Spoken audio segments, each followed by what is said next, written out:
नमस्कार। आप सभी धर्म प्रेमी बंधुओं का आपके अपने चैनल मोडेश्वरी कृपा में स्वागत है। इस चैनल पर आपको पूजा पाठ संबंधी जानकारी प्रदान की जाएगी। सभी से सविनय निवेदन है, चैनल को सब्सक्राइब करें, शेयर अवश्य करें। वीडियो पसंद आने पर लाइक भी करें। आप कोई सलाह देना चाहते हैं अथवा आप कुछ जानना चाहते हैं तो आप कमेंट बॉक्स में कमेंट जरूर करें। जय मोडेश्वरी, बोल बम। जय पीताम्बरा। अभी पीताम्बरा जयंती आने वाली है, यानी कि माँ बगलामुखी देवी का प्राकट्य उत्सव आने वाला है।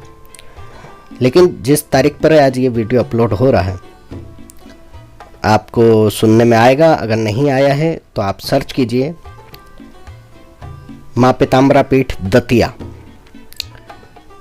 तो दतिया में जो पीताम्बरा पीठ है वहाँ आज मनाई जा रही है माँ बगलामुखी यानी माँ पीताम्बरा की जयंती या जन्मोत्सव, प्राकट्य उत्सव।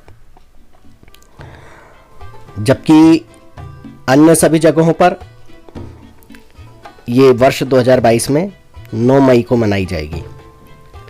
9 मई को अष्टमी तिथि है। आज जो तारीख है 4 मई है और आज चतुर्थी है। कल ही अक्षय तृतीया गई है। दतिया पीताम्बरा पीठ के जो आधिकारिक चैनल है उनके अनुसार उसमें उन्होंने प्रमाण प्रस्तुत किए हैं कि वे किस आधार पे आज उनका मनाते हैं। और ये वे आज नहीं कई वर्षों से मना रहे हैं, परंतु अचानक संज्ञान में इसलिए आया क्योंकि इस वर्ष वे रथ यात्रा निकाल रहे हैं। माँ पीताम्बरा की शोभा यात्रा भी निकालेंगे रथ में विराजित करके, जिसको रथ यात्रा या शोभा यात्रा हम बोल सकते हैं। और वे आज धूमधाम से उनका जन्मदिन मना रहे हैं या वार्षिकोत्सव कर रहे हैं। तो बात यहाँ आती है कि जब 2 तिथियां हो जाती हैं तो भ्रम की स्थिति उत्पन्न हो जाती है। कई और प्रकार से तिथि का क्षय हो जाना हो जाता है, तब भी भ्रम की स्थिति हो जाती है कि अब हम किस तिथि पे इसको करें, एक दिन आगे करें या एक दिन पीछे करें। उन सब के लिए निराकरण प्रस्तुत किए जाते हैं, परंतु सिद्धि साधना के क्षेत्र में जो लोग हैं वे तो कई दिनों पहले से तैयारियां करते हैं, तब उनकी साधनाएं प्रारंभ हो पाती हैं। और अगर वे प्राकट्योत्सव के दिन से अगर कोई जो उनके इष्ट आराध्य हैं उनकी जयंती या प्राकट्योत्सव के दिन से वे उस आराधना को शुरू कर रहे हैं तब तो उनके लिए कन्फ्यूज़न है ही। परंतु यदि वे उसके 11 दिन या 21 दिन पहले से उस साधना का आरंभ कर रहे हैं तब तो उनके लिए बहुत ज़्यादा गंभीरता का प्रश्न हो जाता है कि वे कब शुरू करें और किस तिथि को सही मानें। अब यहाँ देवी की पूजा चतुर्थी को हो रही है या अष्टमी को, ये मायने नहीं रखता। मायने ये रखता है कि साधक उसमें से अपने लिए उपयुक्त कौन सी तिथि को माने। देखिए, जहाँ 9 मई को अष्टमी तिथि पर जयंती मनेगी वहाँ पर भी शास्त्रोक्त प्रमाण होंगे, और जहाँ आज 4 मई को मनाई जा रही है चतुर्थी तिथि पे उनके पास भी शास्त्रोक्त प्रमाण होंगे। अब समस्या ये आती है कि आज आधुनिक युग है, आज सभी के पास टेक्नोलॉजी है और एक ही चीज़ सभी जगह सर्वत्र एक समान रूप से पहुंच जाती है। परंतु प्राचीन काल में समय, स्थान, परिस्थिति और भाषांतर और उस समय पर अलग अलग राज्य घोषित थे, तो देशांतर भी हम कह सकते हैं, के कारण इन चीज़ों में भ्रम उत्पन्न हुए हैं। हम एक ही देवी के प्रकट होने की अलग अलग कथाएं भी सुनते हैं, एक ही देवता के अवतार की अलग अलग प्रकट कथा सुनते हैं, तो उसका कारण भी यही है। तो ये जो शक्तिपीठ है, हम बगलामुखी देवी की बात कर रहे हैं, ये 3 हैं। एक कांगड़ा में है, हिमाचल प्रदेश, उज्जैन के पास नलखेड़ा, मध्य प्रदेश, और इसके साथ दतिया, मध्य प्रदेश।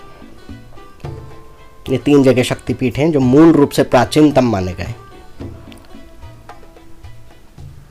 तो सीधी सी बात यह है कि किसी भी दिन देवी का प्राकट्योत्सव मनाया जाए, भगत साधक के लिए तो प्रसन्नता की ही बात है। अगर 2 बार मनाया जा रहा है तो दोनों ही प्रसन्नता की बात है। परंतु वह इस भेद को छोड़ करके दोनों ही दिन संपूर्ण विधि क्रियाएं तो नहीं कर सकता। जो संपन्न है वे दोनों दिन कर सकते हैं, जो नहीं है वे क्या करेंगे। वे एक ही दिन करना चाहते हैं और वे निर्धारण नहीं कर पा रहे हैं कि हमें किस दिन करना है, तब उनका ये भ्रम इस प्रकार से दूर हो सकता है।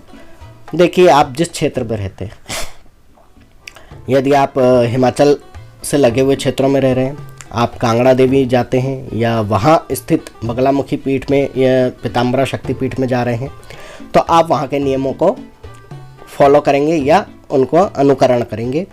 दतिया के नज़दीक जो हैं या दतिया पीठ की जिनकी मान्यता है, वे वहाँ के नियमों का पालन करेंगे, और जो नलखेड़ा शक्तिपीठ से जुड़े हुए लोग हैं, वे यहाँ पर होने वाले नियमों के अनुसार अपने कार्य को आगे बढ़ाएंगे या उनका अनुकरण करेंगे या उन नियमों की पालना करेंगे। तो इसके अलावा और कोई इसका निराकरण नहीं है, क्योंकि वे दोनों ही कर रहे हैं, तो दोनों ही जगह अपनी अपनी मान्यता के अनुसार सही ही कर रहे हैं। तो हम क्या करें? हमारे लिए यही उचित है कि हम जिस क्षेत्र में रहते हैं, जहाँ रहते हैं, वहाँ अगर कुछ हो रहा है, किस समय हो रहा है, उसकी जानकारी लें और उस समय पर हम उन कार्यों को करें।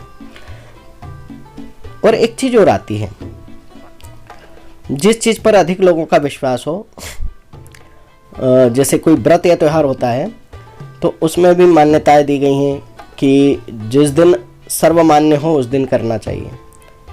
तो लोग उसी नियम का पालन करते हैं आज भी। स्मार्त लोग अगर एक दिन पहले कोई त्यौहार मना लेते हैं, तो वैष्णवी परंपरा से वही त्यौहार दूसरे दिन मनाया जाता है। उसका कारण भी यही है कि जिस दिन पूर्णा तिथि हो, उदया तिथि हो, उस दिन वैष्णव लोग करते हैं, चाहे वो 1 घंटे के लिए ही तिथि क्यों ना हो। तो जिस दिन उदयात में रहती है उस दिन वो करते हैं। उसमें फिर ग्रह नक्षत्र आदि वो देखते हैं, जो कि ज्योतिषीय विद्वानों का कार्य है।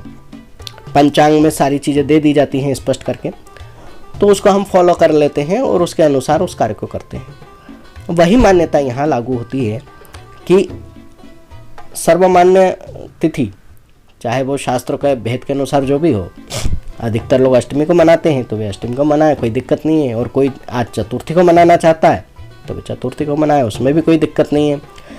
लेकिन आपका जो भ्रम था कि हम किस दिन मनाएं, वो इस प्रकार से ही दूर हो सकता है। आप निश्चिंत होकर अपने क्षेत्र के नियमों का पालन करें और अपने क्षेत्र में मनाई जाने वाली तिथि के अनुसार अपना कार्य करें। और जिनके गुरु हैं वे तो अपने गुरु से परामर्श ले ही सकते हैं। जिनके गुरु नहीं है, सामान्य पूजा पाठ करते हैं, जो सामान्य रूप से देवी की आराधना करके कृपा प्राप्त करना चाहते हैं, या उन्होंने कोई मान मन्नत कर रखी है और वे उस दिन पर पूरी करना चाहते हैं, तो वे उनके मन में भी भ्रम है कि हम कब पूरा करें, तो वो सब इसी से दूर हो जाता है। कई वर्षों से हमने भी इतना ध्यान नहीं दिया, अष्टमी तिथि पे मनाते आ रहे हैं, तो वही था। परंतु अचानक से जब उन्होंने रथ यात्रा का कार्यक्रम निकाला और उसकी बड़े पैमाने पर चर्चा हुई, तब उस ओर हमारा भी ध्यान गया कि ये क्या कारण है और किस दिन क्या होना चाहिए, क्या चीज़ सही है, क्या गलत है, ये थोड़ा पता होना चाहिए। तो हमने उनके आधिकारिक चैनलों पे टटोला, तब जा कर के ये बात संज्ञान में आई कि हाँ, ये बात सही है कि वहाँ पर आज रथ यात्रा निकाली जा रही है और प्रशासन पूरी तरह से मुस्तैद होकर के सारा कुछ कर रहा है। क्योंकि हम तो हाथ मुँह धो करके बैठे हुए थे कि भाई अष्टमी पर बगलामुखी प्राकट्य उत्सव है, तो उसके 2-3 दिन पहले हम कोई वीडियो अपलोड करेंगे, जो कि हम करेंगे।